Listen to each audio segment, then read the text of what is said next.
ಕಾನೂನು ಅಕಾಡೆಮಿ ಕಡೆಯಿಂದ ಎಲ್ರಿಗೂ ನಮಸ್ತೆ. ಸೊ ಇವತ್ತಿನ ವಿಡಿಯೋದಲ್ಲಿ ರೈಟ್ಸ್ಗಳ ಬಗ್ಗೆ ನೋಡೋಣ. ಆಲ್ರೆಡಿ ಒಂದು ವಿಡಿಯೋ ಅಪ್ಲೋಡ್ ಆಗಿದೆ ಆಯ್ತಾ. ಸೊ ಎನಿಹೌ ಮತ್ತೊಂದು ವಿಡಿಯೋ ಕ್ಲಾರಿಟಿ ಇಲ್ಲ ಅಂತ ಅಪ್ಲೋಡ್ ಮಾಡ್ತಾ ಇದೀವಿ ಅಷ್ಟೇ. So anyhow rights of arrested person ನಾನು ಟಾಪಿಕ್ಗೆ ಬರ್ತೀನಿ. ಸರ್ ಏನ್ ಸರ್ ಇದು ರೈಟ್ಸ್ ಆಫ್ ಅರೆಸ್ಟೆಡ್ ಪರ್ಸನ್ ಅಂತಂದ್ರೆ ಬೇಸಿಕಲಿ ಆಸ್ ಆನ್ ಲಾಯರ್ ಆಗಿ ನಿಮಗೆ ಗೊತ್ತೇ ಇರಬೇಕಾಗಿರುವಂತ ವಿಷಯ. ಯಾಕಂತಂದ್ರೆ ಲಾಯರ್ ಆಗಿದ ತಕ್ಷಣ ನಿಮ್ಮ ಫ್ರೆಂಡ್ಸ್ ಆಗಲಿ, ಫ್ಯಾಮಿಲಿ ಆಗಲಿ ಅಥವಾ ನಿಮ್ಮ ಕ್ಲೈಂಟ್ ಆಗಲಿ ಫಸ್ಟ್ ಕೇಳೋದು ಏನು ಗೊತ್ತಾ? ನಾನು ಅರೆಸ್ಟ್ ಮಾಡ್ಕೊಂಡು ಕರ್ಕೊಂಡು ಹೋಗ್ತಾ ನಾನು ಕಾಪಾಡ್ಕೊಂಡು ಬಾ. ಅರ್ಥ ಆಗ್ತಿದ್ಯಾ ನಿಮಗೆ? ನೀವು ಅವನನ್ನ ಕಾಪಾಡ್ಕೊಂಡು ಬರ್ಬೇಕಂತಂತಂದ್ರೆ ಫಸ್ಟ್ ಅರೆಸ್ಟ್ ಆಗಿರುವಂತ ವ್ಯಕ್ತಿ ಹತ್ರ ಇರುವಂತ ಹಕ್ಕುಗಳೇನು, ಕಾನೂನುಗಳೇನು ಹೇಳುತ್ತೆ, ಯಾವ ರೀತಿ ಅರೆಸ್ಟ್ ಮಾಡಬೇಕು ಪ್ರೊಸೀಜರ್ ನೋಡ್ತಾ ಬಂದ್ರಿ ಆಯ್ತಾ, ಯಾವ ರೀತಿ ಏನೇನು ಮೆಜಿಸ್ಟ್ರೇಟ್ ಮುಂದೆ ತಗೊಂಡೋಗಿ ನಿಲ್ಸ್ಬೇಕು ಇವೆಲ್ಲ ನೋಡ್ತಾ ಬಂದ್ರಿ ಆಯ್ತು.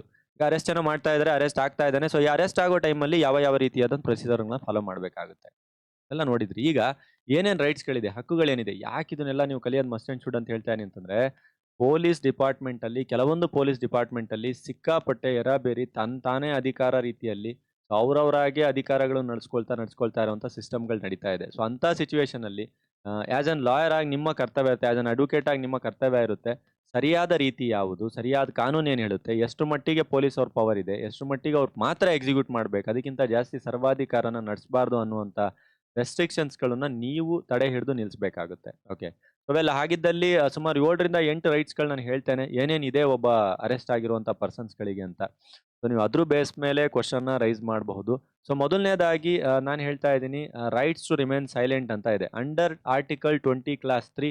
ನಾನು ಹೇಳ್ತಾ ಇದ್ದೀನಿ ಇದು BNSS CRPC ಅಂಡರ್ ಹೇಳ್ತಾ ಇಲ್ಲ, ನಾನು ಅಂಡರ್ ಆರ್ಟಿಕಲ್ 20 ಕ್ಲಾಸ್ 3 ಅಲ್ಲಿ ಒಬ್ಬ ಯಾರೇ ಅರೆಸ್ಟ್ ಆಗಿದ್ದಾನೆ ಅಂತಂದ್ರೆ ನಾನು ಏನೂ ಮಾತಾಡೋದಿಲ್ಲ, ನಾನು ಸೈಲೆಂಟ್ ಆಗಿರ್ತೀನಿ, ನಾನು ಏನು ಮಾತಾಡ್ಬೇಕು ಅದು ನಾನು ಕೋರ್ಟಲ್ಲಿ ಮಾತಾಡ್ತೀನಿ ಅಂತ ವಿಷಯ ಅವರಿಗೆ ರೈಟ್ಸ್ ಇದೆ. ಯಾವುದೇ ಕಾರಣಕ್ಕೂ ಅವ್ರನ್ನ ಕೇಳೋ ಹಾಗಿಲ್ಲ, ಫೋರ್ಸ್ ಮಾಡೋ ಹಾಗಿಲ್ಲ. ಆದ್ರೆ ಮಾಡ್ತಾ ಇದ್ದಾರೆ. ಥರ್ಡ್ ಟ್ರೀಟ್ಮೆಂಟ್ ಟಾರ್ಚರ್ಸ್ಗಳೆಲ್ಲ ಇರುತ್ತೆ. ಅದೆಲ್ಲ ಎಷ್ಟ್ರ ಮಟ್ಟಿಗೆ ಲೀಗಲ್ ಇಲ್ಲೀಗಲ್ ಅಂತ ನಿಮಗೆ ಅರ್ಥ ಆಗಿರ್ಬೇಕು. ಓಕೆ, ಎಲ್ಲ ಅರ್ಥ ಆಗಿತ್ತು ಅಂದ್ರೆ ನೀವು ಪಾಯಿಂಟ್ಸ್ಗಳನ್ನ ರೈಸ್ ಮಾಡ್ತೀರಾ. ಸೊ ಸೆಕೆಂಡ್ ಪಾಯಿಂಟ್ ಇನ್ನೊಂದಿದೆ, right to grounds of arrest ಅಂತ. ಸೊ ಏನಕ್ಕೆ ಅರೆಸ್ಟ್ ಮಾಡಿದ್ದಾರೆ ಅಂತ ರೀಸನ್ಗಳು ಹೇಳಲೇಬೇಕಾಗುತ್ತೆ. ಪೊಲೀಸ್ ಅವ್ರು ಮಾಡೋದೇನು ಗೊತ್ತಾ, ಬರ್ತಾರೆ ಇಷ್ಟ ಬಂದಾಗಿ ವಿಲೇಜ್ ಲಿಮಿಟ್ಸ್ಗಳಲ್ಲಿ, ಎಸ್ಪೆಷಲಿ ವಿಲೇಜ್ ಲಿಮಿಟ್ಸ್ಗಳಲ್ಲಿ ಆಯ್ತಾ, ಸಿಟಿ ಲಿಮಿಟ್ಸ್ಗಳಲ್ಲೆಲ್ಲ ಆ ಥರ ಕಡಿಮೆ. ಸಿಟಿ ಲಿಮಿಟ್ಸ್ಗಳಲ್ಲೂ ನಡೀತಾ, ಡಿಪೆಂಡ್ಸ್ ಅಪ್ಪ ನಿಮ್ಮ ನಾಲೆಜು, ಡಿಪೆಂಡ್ಸ್ ಅಪ್ಪ ನಿಮ್ಮ ತೂಕ, ನಿಮಗೆ ಎಷ್ಟು ಗೊತ್ತಿದೆ, ಏನು ಪೊಲೀಸ್ ಡಿಪಾರ್ಟ್ಮೆಂಟ್ ಬಗ್ಗೆ ಎಷ್ಟು ಗೊತ್ತಿದೆ, ಕೋರ್ಟ್ಸ್ಗಳ ಬಗ್ಗೆ ಎಷ್ಟು ಗೊತ್ತಿದೆ, ಯಾವ್ದ್ರ ತೂಕ ಎಷ್ಟಿದೆ, ಯಾರ ವ್ಯಾಲ್ಯೂ ಎಷ್ಟಿದೆ, ಯಾರ ಕೆಲಸ ಏನು, ಯಾರ ಡ್ಯೂಟಿ ಏನು, ಯಾರ ರೈಟ್ಸ್ ಏನು, ಯಾರ ರೆಸ್ಪಾನ್ಸಿಬಿಲಿಟಿ ಏನು ಅಂತ ಗೊತ್ತಾಗ್ಬಿಟ್ರೆ DC ಅಲ್ಲ ಪ್ರೈಮ್ ಮಿನಿಸ್ಟರ್ಗೂ ಕೂಡ ನೀವು ಮಾತಾಡ್ಕೊಂಡು ಬರ್ತೀರಾ. ಯಾಕಂದ್ರೆ ಪ್ರೈಮ್ ಮಿನಿಸ್ಟರ್ ಕೆಲಸ ಏನೋ ಗೊತ್ತಿರಬೇಕು, ಅವ್ನ ಡ್ಯೂಟಿ ಏನೋ ಗೊತ್ತಿರಬೇಕು, ಆ ಪ್ರೈಮ್ ಮಿನಿಸ್ಟರ್ ಎದುರಿಗೆ ನಿಮ್ಮ ರೈಟ್ಸ್ ಏನಂತ ಗೊತ್ತಿರಬೇಕು ಆಯ್ತಾ. Chief minister chief minister, minister ಅದ್ರಲ್ಲಿ ಏನಿದೆ. ಅದೇ ರೀತಿ ಪೊಲೀಸ್ ಅಷ್ಟೇ. ಪೊಲೀಸಿನ ಕೆಲಸ ಏನು? ಪೊಲೀಸಿನ ಕೆಲಸ ತುಂಬಾ ಸಿಂಪಲ್. ಪೊಲೀಸರು ರಾಜರು ಸರ್ವಾಧಿಕಾರಿಗಳಲ್ಲ.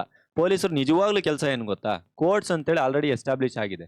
ಈ ಕೋರ್ಟ್ಸ್ ಅಲ್ಲಿ ನೀವೇ ಎಂಪ್ಲಾಯೀಸ್ಗಳು, ನೀವೇನು ನ್ಯಾಯನ ಸರಿನೋ ತಪ್ಪು ಅಂತ ಡಿಸೈಡ್ ಮಾಡೋರು ನೀವು. ಏನು ವಾದ ಮಾಡಿಬಿಟ್ಟು ಜಡ್ಜ್ಗಳು ಡಿಸಿಷನ್ ಕೊಡ್ತಾರೆ.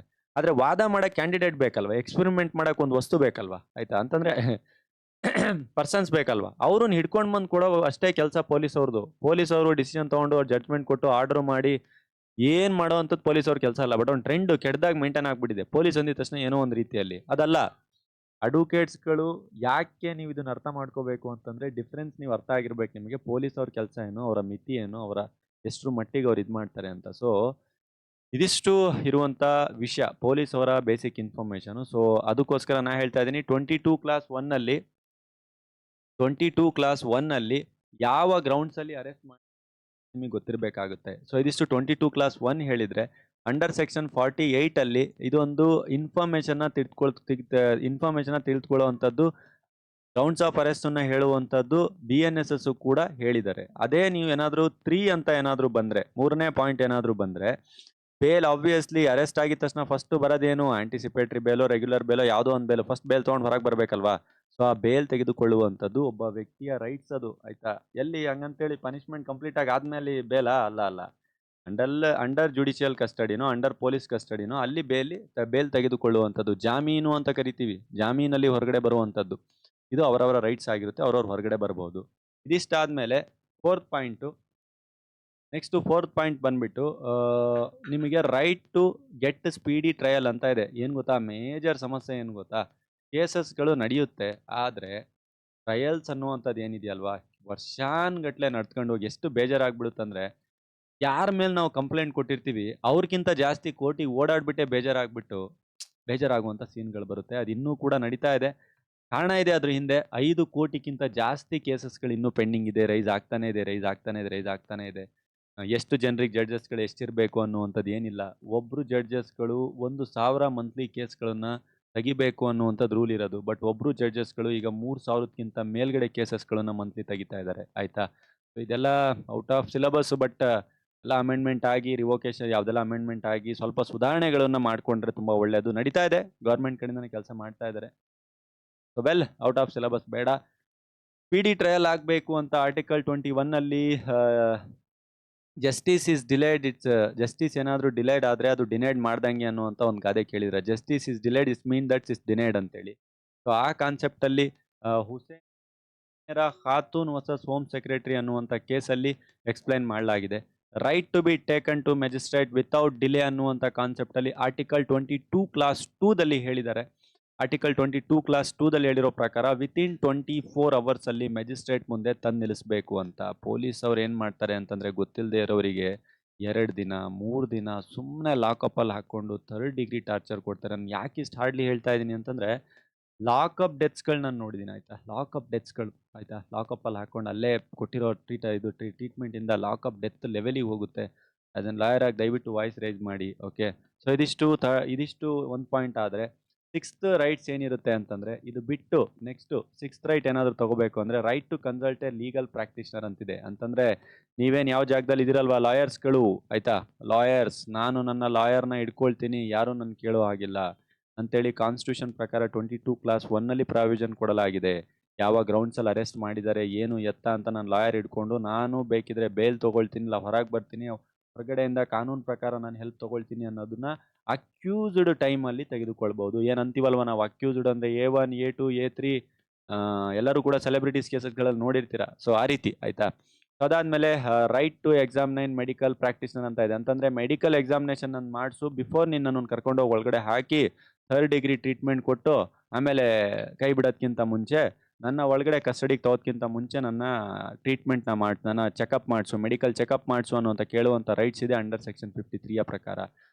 ದಯವಿಟ್ಟು ಅರ್ಥ ಮಾಡ್ಕೊಳ್ಳೋದಕ್ಕೆ ಟ್ರೈ ಮಾಡಿ. ನಾ ಹೇಳ್ತಾ ಇರುವಂಥ ವಿಷಯಗಳು ಎಷ್ಟು ಮಟ್ಟಿಗೆ ಇಂಪಾರ್ಟೆಂಟ್ ಇದೆ ಅಂತೇಳಿ. ಆಮೇಲೆ ಕೊನೆಯದಾಗಿ ಲಾಸ್ಟ್ ಪಾಯಿಂಟು ಅದರಲ್ಲಿ ಏನು ಅಂತಂತಂದ್ರೆ, ನಿಮ್ಮ ರಿಲೇಟಿವ್ಸ್, ನಿಮ್ಮ ಫ್ರೆಂಡ್ಸ್, ನಿಮ್ಮ ಲೀಗಲ್ ಅಡ್ವೈಸರ್ಸ್ಗಳಿಗೆ ಇನ್ಫಾರ್ಮ್ ಮಾಡಲೇಬೇಕು ಅನ್ನೋದನ್ನ Joginder Kumar versus state of ಯುಪಿದಲ್ಲಿ ಎಕ್ಸ್ಪ್ಲೈನ್ ಮಾಡಿದ್ದಾರೆ. ಅರೆಸ್ಟ್ ಮಾಡ್ಕೊಂಡು ತಗೊಂಡು ಹೋಗ್ಬಿಡ್ತಾರೆ. ಯಾರು ಅರೆಸ್ಟ್ ಮಾಡ್ದ ಏನೂ ಇಲ್ಲ, ಪ್ರೊಸೀಜರ್ ಇಲ್ಲ. ಆಮೇಲೆ ಒಂದ್ಸಲ ಅರೆಸ್ಟ್ ಮಾಡಿದ್ದಾರೆ ಅಂತಂತಂದ್ರೆ ಅರೆಸ್ಟ್ ಮಾಡಿರುವಂಥ ವಿಷಯದಲ್ಲಿ ನಿಮಗೆ ವಿಟ್ನೆಸ್ನು ಕೂಡ ತೆಗೆದುಕೊಳ್ಬೇಕು. ಪ್ರೊಸೀಜರ್ ಏನು, ಫ್ಯಾಕ್ಟ್ಸ್ ಏನು, ನಾನು ಎಲ್ಲದೂ ಎಕ್ಸ್ಪ್ಲೈನ್ ಮಾಡಿದ್ದೀನಿ. ದಯವಿಟ್ಟು ಒಳ್ಳೆ ಲಾಯರ್ಸ್ಗಳಾಗಿ ಸಮಾಜದಲ್ಲಿ ನೀವೆಲ್ಲ ಇದನ್ನ ಫೇಸ್ ಮಾಡ್ತೀರಾ, ಗೊತ್ತಾಗುತ್ತೆ. ಆಯ್ತಾ? ಪೊಲೀಸ್ ಅವರ ದೌರ್ಜನ್ಯ ನೋಡಿ ಹತ್ತಿಕ್ಬೇಕು ನೀವು. ಆಯ್ತಾ? ಸೊ ಇದಿಷ್ಟು ಒಂದ್ ಕಡೆ. ಮತ್ತೆ ನಾನು ಬ್ಯಾಕ್ ಬರ್ತಾ ಇದ್ದೀನಿ. Rights of N arrested person ಅಂತ ಏನೇನು ನಾವು ಓದಿದ್ವಿ ಅಂತ ರಿವಿಷನ್ ಏನಾದರೂ ಮಾಡ್ಕೋಬೇಕು ಅಂತಂದ್ರೆ, ಮೊದಲನೇದು ಸೈಲೆಂಟ್ ಆಗಿ ಇರುವಂತ ಹಕ್ಕಿದೆ ನಿಮಗೆ. ನಿಮ್ಮ ಯಾವ ಗ್ರೌಂಡ್ಸ್ ಅಲ್ಲಿ ಅರೆಸ್ಟ್ ಮಾಡಿದ್ದಾರೆ ಅಂತ ಕೇಳುವಂತ ಹಕ್ಕಿದೆ. ಬೇಲ್ ಕೇಳುವಂತ ಹಕ್ಕಿದೆ. ಸ್ಪೀಡ್ ಆಗಿ ನನ್ನ ಪ್ರೊಸೀಜರ್ ಟ್ರಯಲ್ಸ್ ಮುಗಿಸಿ ಅಂತ ಕೇಳುವಂತ ಹಕ್ಕಿದೆ. ಆಮೇಲೆ ಮೆಜಿಸ್ಟ್ರೇಟ್ ಏನಿರ್ತಾರೆ, ಸೊ ಆ ಮೆಜಿಸ್ಟ್ರೇಟು ವಿತಿನ್ 24 ಅಲ್ಲಿ ಸಬ್ಮಿಟ್ ಮಾಡಿ ಅಂತ ಹೇಳುವಂತ ಹಕ್ಕಿದೆ. ಆಮೇಲೆ ಲೀಗಲ್ ಆಗಿ ನೀವು ಅಡ್ವೈಸರ್ನ ಇಡ್ಬೋದು, ಅದು ಕೂಡ ನಿಮ್ಮ ಹಕ್ಕಿದೆ. ಮೆಡಿಕಲ್ ಎಕ್ಸಾಮಿನೇಷನ್ ಮಾಡಿಸಿ ಅಂತ ಕೇಳುವಂತ ಹಕ್ಕಿದೆ. ರಿಲೇಟಿವ್ಸ್ ಫ್ರೆಂಡ್ಸ್ಗಳಿಗೆ ನನ್ನ ಸಜೆಸ್ಟ್ ಮಾಡಿ ಅಂತ ಕೇಳುವಂತ ಹಕ್ಕಿದೆ. ಅಪಾರ್ಟ್ ಫ್ರಮ್ ದಿಸ್ ಇದ್ರ ಜೊತೆ ಕೇಸ್ ಲಾಸ್ಗಳಿರುತ್ತೆ, ನಿಮ್ಮ ರೆಫರೆನ್ಸ್ ಬುಕ್ಸ್ಗಳಲ್ಲಿ ನೋಡಿ. ಅದಾದ್ಮೇಲೆ ಅದಕ್ಕಿಂತ ಬಿಹೈಂಡ್ ಅದನ್ನ ಬಿಟ್ಬಿಟ್ಟು ಇನ್ನೂ ಕೆಲವೊಂದು ಪಾಯಿಂಟ್ಸ್ಗಳಿದ್ರು ಕೂಡ ದಯವಿಟ್ಟು ಆ್ಯಡಪ್ ಮಾಡ್ಕೊಳ್ಳಿ. ಗೂಗಲ್ ಇಂಟರ್ನೆಟ್ ಮಾಡಿದ್ರೆ 1 ಸಿಗುತ್ತೆ ನಿಮಗೆ. ನೀವು ಅದರಲ್ಲಿ ಸರಿ ಅನ್ಸಿದ್ದನ್ನ ನೀವು ಆ್ಯಡಪ್ ಮಾಡ್ಕೊಳ್ಬೋದು. ಅಷ್ಟಂತೂ ಬೇಸಿಕ್ ನಾಲೆಜ್ ನಿಮ್ಮ ಹತ್ರ ಇದ್ದೇ ಇದೆ. ನಿಮ್ಮ ಪೇಷನ್ಸಿಗೆ ನಾನು ಎಲ್ರಿಗೂ ಕೂಡ ನಮ್ಮ ಕಾನೂನು ಅಕಾಡೆಮಿ ಕಡೆಯಿಂದ ಥ್ಯಾಂಕ್ ಯು ಹೇಳ್ತೇನೆ. ಯಾಕಂದ್ರೆ ಸಮ ಟೆಕ್ನಿಕಲ್ ಇಶ್ಯೂಸ್ಗಳಿಂದ ನಾವು ಸ್ವಲ್ಪ ಡಿಲೇ ಮಾಡಿದ್ವಿ ಅಪ್ಲೋಡಿಂಗ್ಸ್ಗಳನ್ನ. ಎನಿಹೋ ಈಗಿಂದ ಕಂಟಿನ್ಯೂಸ್ ಆಗಿ 100% ಅಪ್ಲೋಡಿಂಗ್ಸ್ ಆಗುತ್ತೆ. ಸೊ ದಯವಿಟ್ಟು ಇದೇ ಪೇಷನ್ಸ್ನ, ಇದೇ ತಾಳ್ಮೆನ ಸದಾ ನಮ್ಮ ಜೊತೆ ಇಟ್ಟಿರಿ ನೀವು. ಇದಿಷ್ಟು ಹೇಳ್ತಾ ಯೂನಿಟ್ 1 ನಾನು ಕ್ಲೋಸ್ ಮಾಡ್ತಾ ಇದ್ದೇನೆ. So thank you very much from ನಮ್ಮ ಕಾನೂನು law academy. Thank you once again. Thank you for your patience and support. Thank you.